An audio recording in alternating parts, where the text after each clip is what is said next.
એક વખત ભગવાન બેઠા બેઠા બોર થઈ રહ્યા હતા, એટલે ભગવાને એવું વિચાર્યું કે ચાલો કંઈક એવું બનાવું કે જેના કારણે કે ખરેખર એ ઉત્તમ ક્રિએશન હોય. તે માટે ભગવાને સૂર્ય, ચંદ્ર, તારાઓ, બ્રહ્માંડ, પર્વત, પૃથ્વી, પંચમહાભૂતો, નદીઓ, ઝરણાઓ, ખેતરો, ખલિયાણો, વૃક્ષો, વનસ્પતિ, આ બધું જ બનાવ્યું. અને છતાં પણ ભગવાનને એમ લાગ્યું કે હજી કંઈક એવું ખૂટે છે. તેથી ભગવાને જીવસૃષ્ટિ નિર્માણ કરી. તેની અંદર જળચર પ્રાણીઓ, જમીન ઉપર ચાલનારા પ્રાણીઓ બનાવ્યા, પશુ પક્ષી બનાવ્યા. પરંતુ સાથે સાથે ભગવાને એમ થયું કે હજી કંઈક એવું ક્રિએશન ખૂટે છે કે જે ખરેખર શ્રેષ્ઠ ક્રિએશન હોય. તે માટે ભગવાને મનુષ્ય નિર્માણ કર્યું અને એક એવું શક્તિ એનામાં નિર્માણ કરું કે એવી એક શક્તિ એને આપો કે જેના કારણે એ બધું જ બની શકે. આજે પર્વત છે તો પર્વત પાસે સ્થૈર્ય છે, ચંદ્ર પાસે શીતળતા છે, સૂર્ય પાસે તેજસ્વીતા છે, નદી પાસે પ્રવાહિતતા છે.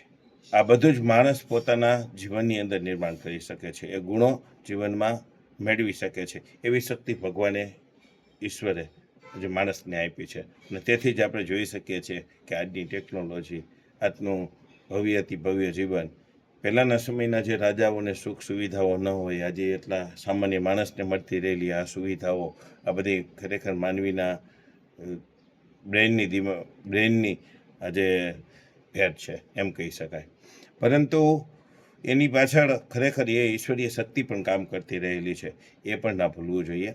તો ખરેખર ભગવાને આવડું મોટો જબરજસ્ત માણસને કર્તૃત્વ શક્તિ આપી. તેથી માણસે આ બધું જ નિર્માણ કર્યું. પરંતુ ભગવાનની આટલેથી ભગવાને એવું થયું કે ચાલો આ માણસને નિર્માણ કર્યો એટલે હવે તો મારે નિરાત રહેશે, કારણ કે એ આખી સૃષ્ટિને સુંદર બનાવશે, સૃષ્ટિને સરસ મજાની સંભાળશે. પરંતુ બન્યું એવું કે માણસને ભગવાનને મળવા જાય તો મંદિરમાં જાય તો ભગવાન પાસે ફરિયાદો લઈને જાય કે આવી ભગવાન મારે આ તકલીફો છે, મારી પાસે ભગવાન પરીક્ષાની અંદર સારા માર્ક્સ આવી જાય, અથવા તો મારી પાસે ગાડી નથી તો આવી જાય. તે ઉપરાંત મારા છોકરાઓ માટે પણ એને સરસ મજાની નોકરી મળી જાય. આવી અનેક માગણીઓ ભગવાન સતત ને સતત સાંભળતા રહે. અને ભગવાનને તેવું થયું કે આ માણસનું ક્રિએશન કરવાની સાથે આ તો મારી પાસે હવે ટાઈમ નથી.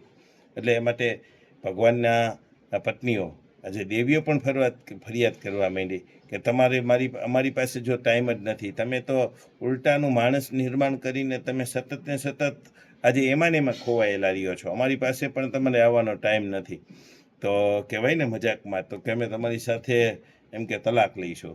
તો ભગવાન પણ મૂંઝાણા કે હવે કરવું શું. તો ભગવાનને બધા સલાહ આપવા માંડ્યા કે એક કામ કરો કે ભગવાન તમે કે સમુદ્રના તળિયે જઈને છુપાઈ જાઓ કે. પણ પછી કે સમુદ્રના તળિયે પણ આજે માણસ પહોંચેલો છે. ભગવાન પર્વત ઉપર જઈને રસી લ્યો તો કે આજે માણસ પર્વતની ટોચ ઉપર પણ ચડી શકે છે. તો કે જાઓ ક્યાંક, તો કે ખરેખર ભગવાન કે ચંદ્ર ઉપર વહી જાવ, અહીંયા માણસ નહીં આવી શકે, મંગળ ઉપર જતા રહ્યું. પણ આજનો માણસ આજે ચંદ્ર ઉપર પણ જઈ શકે છે અને મંગળ ઉપર પણ જઈ શકે છે. તો ભગવાનને દુવિધા થઈ કે ખરેખર હવે તો જાવું ક્યાં. ત્યારે પૃથ્વીનું પરિભ્રમણ કરીને નારદ મુનિ આવી રહ્યા હતા. અને નારદ મુનિને પૂછ્યું કે ખરેખર આજે મારી આ જે સમસ્યાઓ છે કે જ્યાં હું શાંતિથી રહી શકું એવી કોઈ એક જગ્યા તો બતાવો કે જ્યાં હું અને મારા પરિવાર સાથે રહી શકીએ.